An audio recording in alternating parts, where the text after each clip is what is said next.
And I'm happy to come your way from the studios of East Legon Worship Center, El Walk, where God walks and works.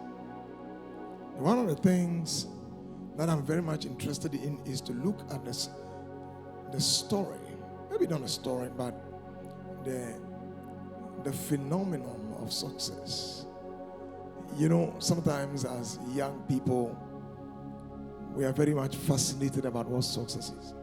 When I was growing up, when I heard people saying that I'll buy a car, I'll buy an aeroplane, I'll buy a train, and all those things, I thought you could just walk, to any place at all, pick some money in your hand, and then pay and pick. These things were seen as commodities that you could just walk to places and take. And these were things that we were very much concerned about. And when I grew, somebody could tell your mom, when I grow, I'll buy you this.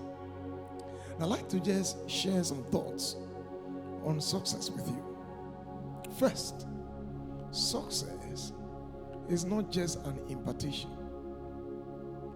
You don't just move somewhere and then tell somebody, place your hands on me, I want to be successful. I am not denigrating the role of the divine in becoming successful. But if that were the case, then number of religious people would have been successful by now. That's not the point. Success is calculatedly created. Success belongs to that man and that young woman, that young man, and that person who sits down to plan and says, I want to do this, and manages all other things around, seeking information, ideas, to execute that vision. Success is not a magical product. No. It is calculated effort at executing a desired agenda.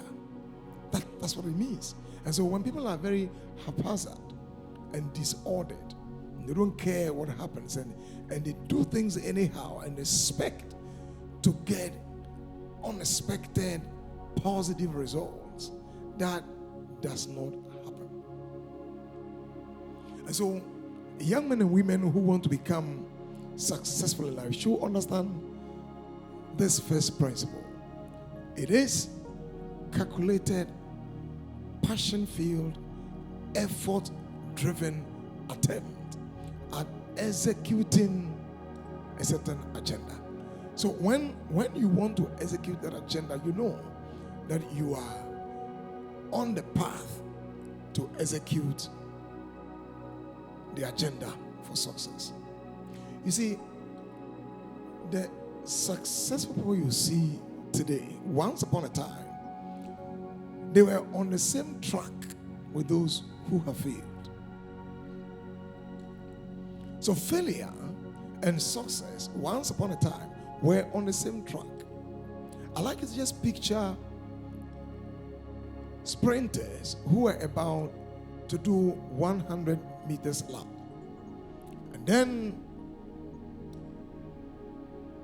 the whistle goes.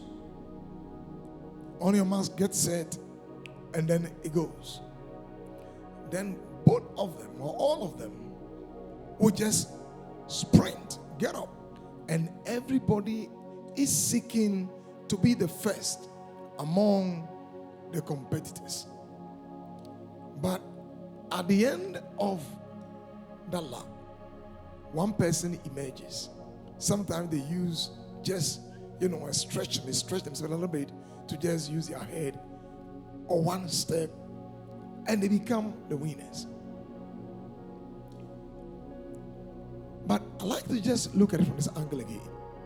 The one who became successful in this lab, once upon a time, maybe was second, was third, was fourth, was fifth. In fact, maybe he was the last. But this time, he is the first.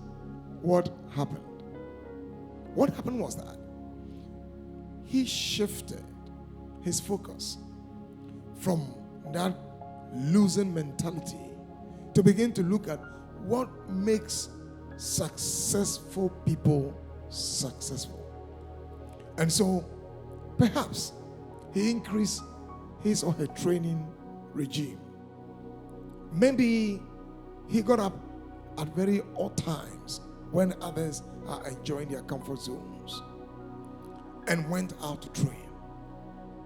Remember, success is not a magical product, but calculated, effortful, passion-filled step in executing an agenda. And so I want to share maybe 3 quick principles to lift you from where you are and the feeling that I'm not going to make it. I am talking to you that you can make it. First,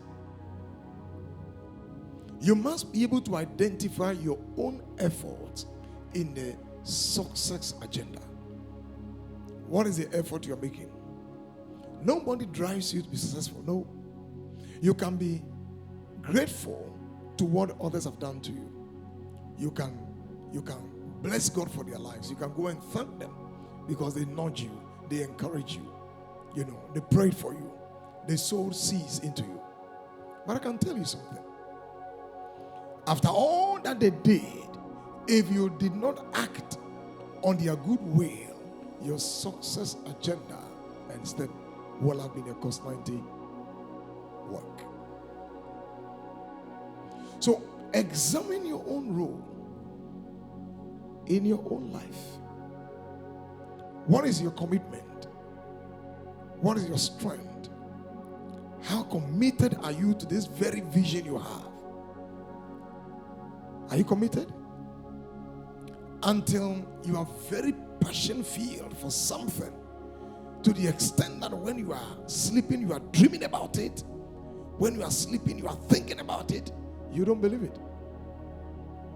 You don't believe it. I have seen something about the successful people.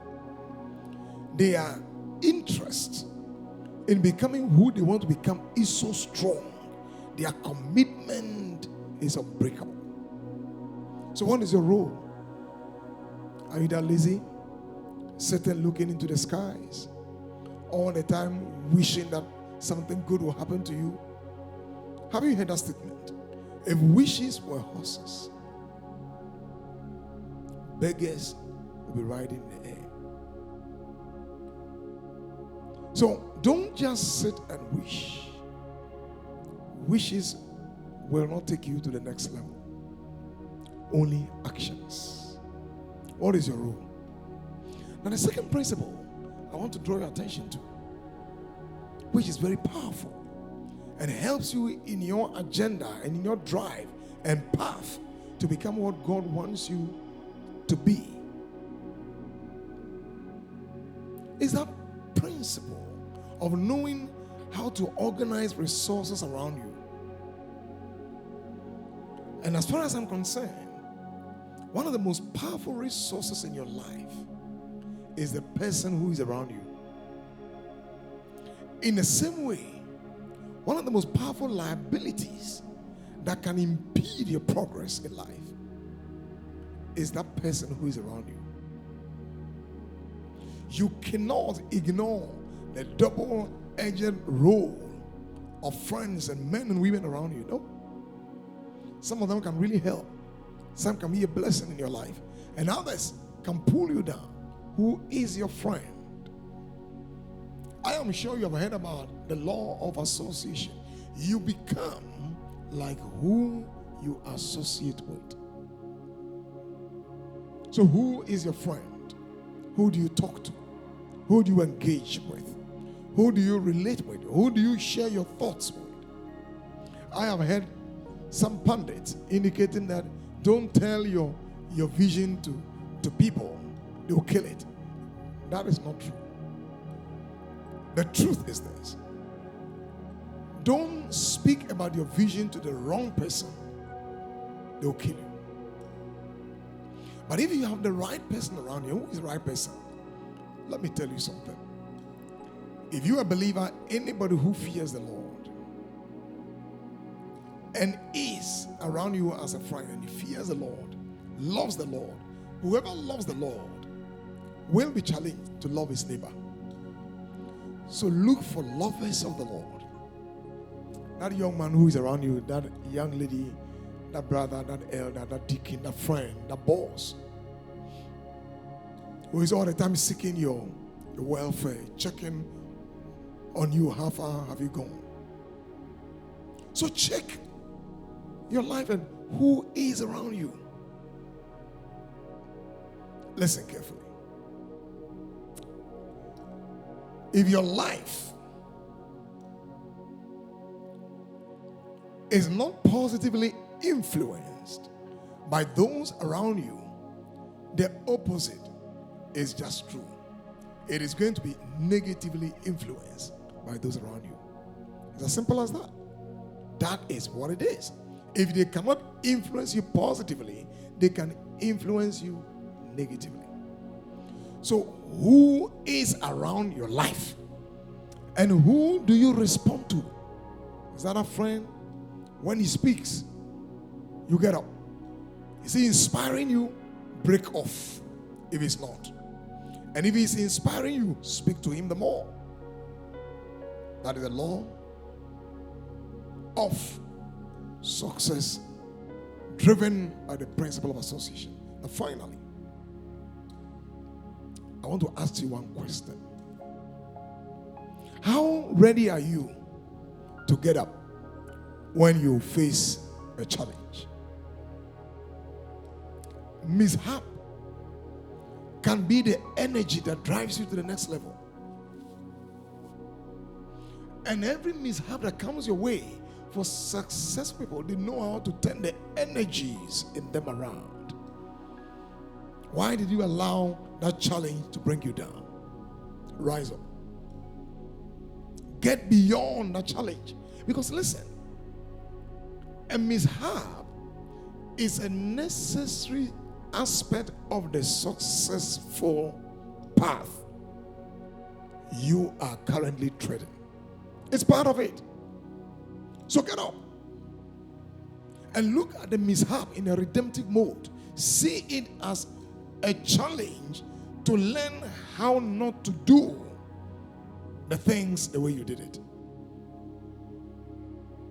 I like you to understand that as far as you are a believer, as I am, all things work together for good. And I wish you the best in these three principles. Remember that you are moving to the next phase of life. Grace to you. And I will see you at the top. And don't forget that whoever became successful once upon a time was looking at failure, staring at him, but took his eyes off and began to look at what he can do. Grace to you. I'll come your way again. Bye-bye.